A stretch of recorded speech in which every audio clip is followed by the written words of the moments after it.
CSBIS అకాడమీలో IAS IPS coaching అనేది ఈ జూన్ 7వ తారీఖు నుంచి మొదలవుతోంది.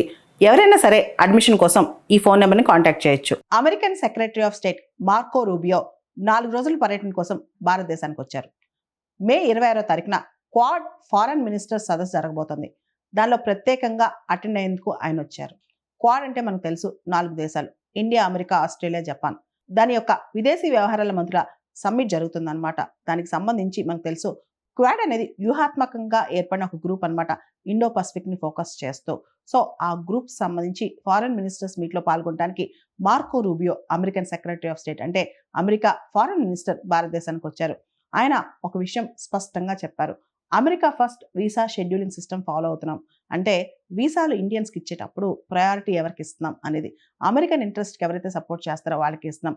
ఎవరైతే బిజినెస్ ప్రొఫెషనల్స్, ఇన్వెస్టర్స్ ఉంటారో వాళ్ళకి ఎక్కువ ప్రయారిటీ ఇస్తాం, వాళ్ళకే ఫాస్ట్ ట్రాక్లో వీసాలు ఇస్తాం అన్నట్లు ఆయన చెప్పారనమాట. ఇండియన్ ఆంటర్ప్రినర్స్ కావచ్చు, అదేవిధంగా corporate executives, startup founders, tech professionals, వీళ్ళందరికీ ఎక్కువ ప్రయారిటీ ఇస్తారంట.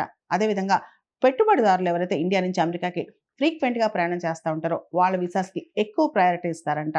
ఎవరైతే అమెరికన్ దౌత్యవేత్త, భారతదేశంలో అమెరికాను రిప్రజెంట్ చేస్తుండే దౌత్యవేత్త ఉంటారో ఆయన, ప్రతి వీసా డెసిషన్ అనేది మాకు చాలా కీలకం, అది అమెరికన్ నేషనల్ సెక్యూరిటీ డెసిషన్, అంటే మా జాతి భద్రతకు సంబంధించిన నిర్ణయం అని చెప్పి కూడా ఆయన చెప్పారనమాట. ముఖ్యంగా యుఎస్ ఫస్ట్ వీసా పాలసీ, అంటే యుఎస్ ఏ విధంగా వీసాలు ఇస్తుంది అనే దాని మీద, వాళ్ళ యొక్క ఎకనమిక్ ఇంట్రెస్ట్ కావచ్చు, వాళ్ళ యొక్క బార్డర్ కంట్రోల్ కావచ్చు, వాళ్ళ యొక్క స్ట్రాటజిక్ పార్ట్నర్షిప్ కావచ్చు, అంటే వాళ్ళకి ఆర్థికంగా ఆ వీసా వల్ల ఏ విధమైన లాభం చేకూరుతుందా లేదా, అదే విధంగా ఆ వీసా జారీ చేయడం వల్ల వాళ్ళ భద్రతకి ముప్పు ఉంటుందా, అండ్ స్ట్రాటజికల్ గా వ్యూహాత్మకంగా ఆ వీసా వాళ్ళకి పనికొస్తా, ఇలా అనేక అంశాలు పరిగణలోకి తీసుకుని నిర్ణయిస్తారంట. దాంతోపాటు మనం చూస్తే ఇండియన్ కంపెనీస్ కూడా అమెరికాలో దాదాపు $20 బిలియన్ ఇన్వెస్ట్ చేయడానికి ఒప్పుకున్నాయంట. అండ్ ప్రత్యేకంగా ప్యాక్స్ సిలికా ఇనిషియేటివ్ అని మనకు తెలుసు. ఆ ఇనిషియేటివ్ కూడా అమెరికా ఇప్పుడు ముందు నడిపిస్తుంది. ఆ ఇనిషియేటివ్ లో భాగంగా ఇండియన్ కంపెనీస్ కూడా అమెరికాలో ఇన్వెస్ట్ చేసేటట్లు అమెరికా ప్రయత్నాలు చేస్తోంది. అసలేంటి ప్యాక్స్ సిలికాన్ అలయన్స్? ఈ ప్యాక్స్ అనేది లాటిన్ వర్డ్. ప్యాక్స్ అంటే పీస్ అని అర్థం. పీస్ తో పాటు ఉంటేనే మనకి సమృద్ధి వస్తుందని అర్థం. క్రిటికల్ మినరల్స్ అవ్వచ్చు, ఆర్టిఫిషియల్ ఇంటెలిజెన్స్ అవ్వచ్చు, సెమీ కండక్టర్స్ అవ్వచ్చు, లేదా చిప్స్ అవ్వచ్చు, ఏదైనా అవ్వచ్చు. మనం ఇంతకు ముందు వరకు విపరీతంగా చైనా మీద ఆధారపడేవాళ్ళం. చైనా ఆపేస్తే కంప్లీట్గా ఇబ్బంది పడుతూ ఉన్నాం. కాబట్టి ఇప్పుడు సప్లై చైన్స్లో డైవర్సిటీ తీసుకురావాలి.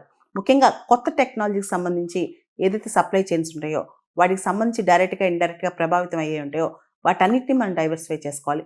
ఆల్రెడీ ఈ మొత్తం ప్యాక్స్ సిలికా అలయన్స్లో Japan, South Korea, Singapore, Netherlands, UK, Israel, UAE, Australia join అయిపోయాయి.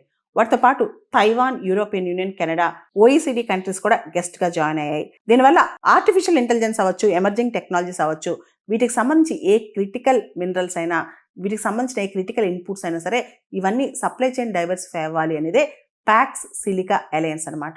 సిఎస్బిఐఎస్ అకాడమీలో ఐఏఎస్ ఐపీఎస్ కోచింగ్ అనేది ఈ జూన్ 7వ తారీఖు నుంచి మొదలవుతోంది. ఎవరైనా సరే అడ్మిషన్ కోసం ఈ ఫోన్ నెంబర్ని కాంటాక్ట్ చేయొచ్చు.